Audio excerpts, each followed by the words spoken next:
warahmatullahi wabarakatuh.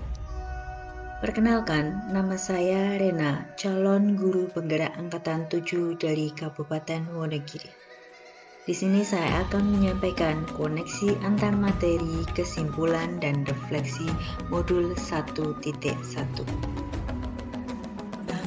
di mana filosofi menurut Ki Hajar Dewantara.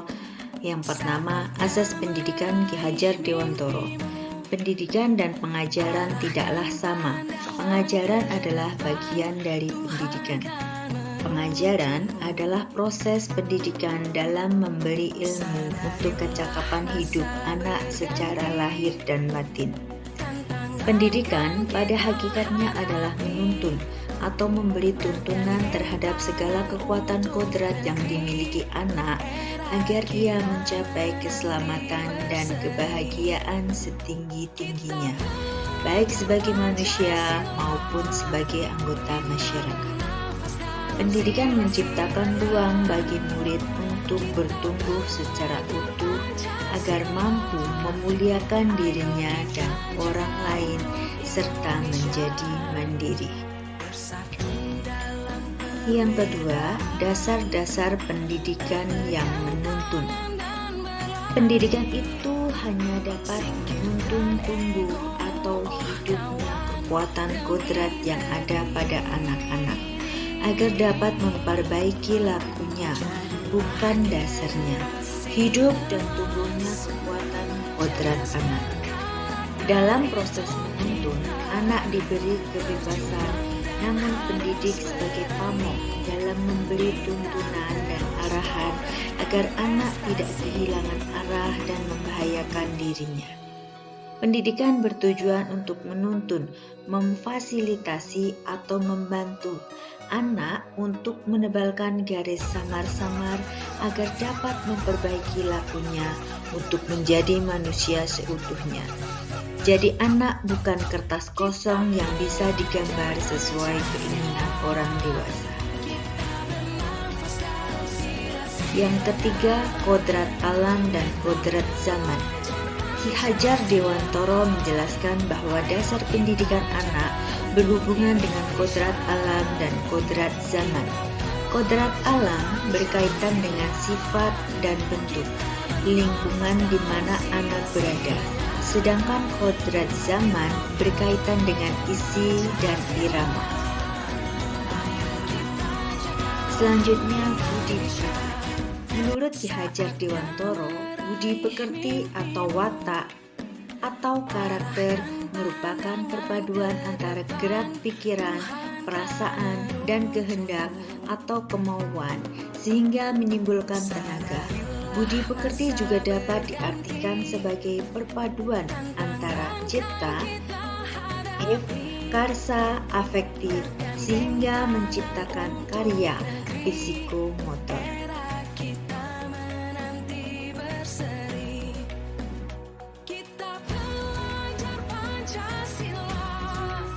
Kesimpulan dan refleksi pemikiran Ki Hajar Dewantara. Yang saya percaya tentang murid dan pembelajaran di kelas sebelum mempelajari modul 1.1. Yang pertama, fokus pembelajaran adalah materi dan target pembelajaran KKM. Yang kedua, kurang memahami karakteristik murid. Yang ketiga, pembelajaran bersifat berpusat pada guru. Yang keempat, murid harus fokus, tenang, duduk rapi. Yang kelima, kelas sepenuhnya adalah kuasa jadi guru. Yang keenam, belum mengembangkan pembelajaran abad 21. Yang berubah dari pemikiran atau perilaku saya setelah mempelajari modul 1.1 yaitu yang pertama, merubah mindset tentang pendidikan. Yang kedua, menuntun budi pekerti anak. Yang ketiga, pembelajaran berpusat pada murid yang menyenangkan dan bermakna. Yang keempat, menggali minat, bakat, keterampilan, dan kemampuan murid. Yang kelima, pengembangan keterampilan pembelajaran abad 21.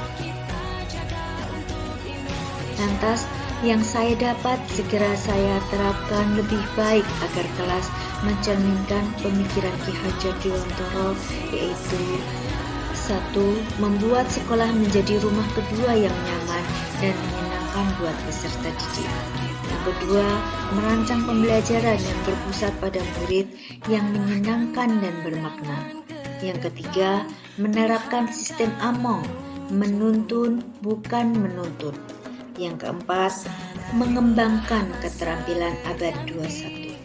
Yang kelima, menuntun budi pekerti anak.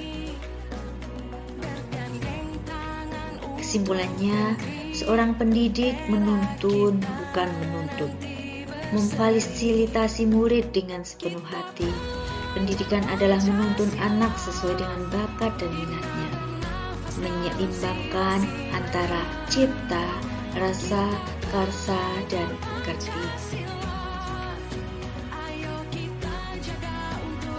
Terima kasih. Salam guru.